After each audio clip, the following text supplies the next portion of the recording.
ஹரே கிருஷ்ணா. ஓம் நமோ பகவத்தே வாசுதேவாய. ஹரே கிருஷ்ணா. ஸ்ரீமத் பாகவதம் ஸ்கந்தம் 10 அத்தியாயம் 1.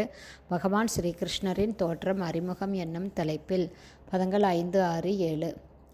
பிதாமகா மே சமரே அமரஞ்சயைர் தேவவ்ரதா ஆத்யா அதிரதைர் திமிங்கலை துரத்யயம் கௌரவ சைன்ய சாகரம் கிருத்வா தரன் வத்சபதம் ஸ்ம யத் ப்ளவாக த்ரௌணி அஸ்திர விப்ளுஷ்டம் இதம் மத்தங்க சந்தான பீஜம் குரு பாண்டவானாம் ஜுகோப குக்ஷிம் கத ஆத்த சக்ரோ மாதுஷ்சமேய சரணம் கதாய வீர்யாணி தஸ்யாகில தேகபாஜாம் அந்தர்பகி பூருஷ காலரூபை பிரயச்சதோ மிருத்யும் உதாமிருதம் ச மாயா மனுஷ்ய வதஸ்ய வித்வான்.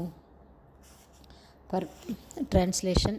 பகவான் ஸ்ரீகிருஷ்ணரின் தாமரை பாதங்கள் என்னும் படகை ஏற்றதால் என் பாட்டனாரான அர்ஜுனனும் மற்றவர்களும் தங்களை மிகவும் சுலபமாக விழுங்கியிருக்கக்கூடிய பெரிய திமிங்கலங்களை ஒத்த பீஷ்மதேவர் முதலான சேனாதிபதிகள் பங்கேற்ற குருக்ஷேத்திர போர்க்களம் எனும் சமுத்திரத்தை கடந்தனர். பகவான் கிருஷ்ணரின் கருணையால் கடப்பதற்கரிய இந்த பெரும் சமுத்திரத்தை என் பாட்டனார்கள் ஒரு கன்றின் குளம்படியை ஒருவர் சுலபமாக தாண்டிவிடுவது போல எளிதில் கடந்துவிட்டார்கள். என் தாய் பகவான் ஸ்ரீகிருஷ்ணரின் தாமரை பாதங்களில் சரணடைந்ததால் சுதர்சன சக்கரத்தை கையிலேந்திய பகவான் கிருஷ்ணர் அவளது கருப்பைக்குள் புகுந்தார். பிறகு அஸ்வத்தாமனின் பிரம்மாஸ்திரத்தால் கிட்டத்தட்ட அழிக்கப்பட்டுவிடும் நிலையிலிருந்தும் குருக்கள் மற்றும் பாண்டவர்களுடைய வம்சத்தில் எஞ்சியிருந்த சந்ததியின் கடைசி உடலாக இருந்ததுமான என் உடலை பகவான் கிருஷ்ணர் காப்பாற்றினார். பகவான் கிருஷ்ணர் நித்திய காலத்தின் வடிவில் தமது சுய சக்தியின் மூலமாக பரமாத்மாவாகவும் விராட ரூபமாகவும் பௌதீக உடல் பெற்ற எல்லா ஜீவராசிகளின் உள்ளும் புறமும் தோன்றுகிறார். அந்த பகவான் ஸ்ரீகிருஷ்ணர் இரக்கமற்ற மரணத்தின் வடிவில் அல்லது வாழ்வின் வடிவில் அனைவருக்கும் முக்தியளித்தார். தயவுகூர்ந்து அவரது உன்னத இயல்புகளை எடுத்து கூறி அன்புடன் எனக்கு ஞானோபதேசம் செய்யுங்கள். Purport by Srila Prabhupada. ஜெய் ஷீல பிரபாத். ஸ்ரீமத் பாகவதம் 10.14.58 பின்வருமாறு கூறப்பட்டுள்ளது.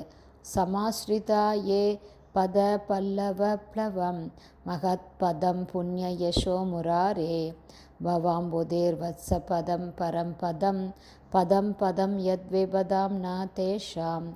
முரன் என்ற அசுரனின் எதிரி அல்லது முராரி என்று புகழ் பெற்றவரும் பிரபஞ்ச தோற்றத்தின் புகலிடமுமான பகவான் கிருஷ்ணரின் தாமரை பாதங்கள் என்னும் படகை ஏற்றுக்கொண்டவனுக்கு ஜட உலகு என்னும் பரந்த சமுத்திரம் ஒரு கன்றின் குளம்படி தேக்கத்திலுள்ள நீரை போன்றதாகும். அவர்களது லட்சியம் பரமபதமான வைகுண்டம் ஆகும்.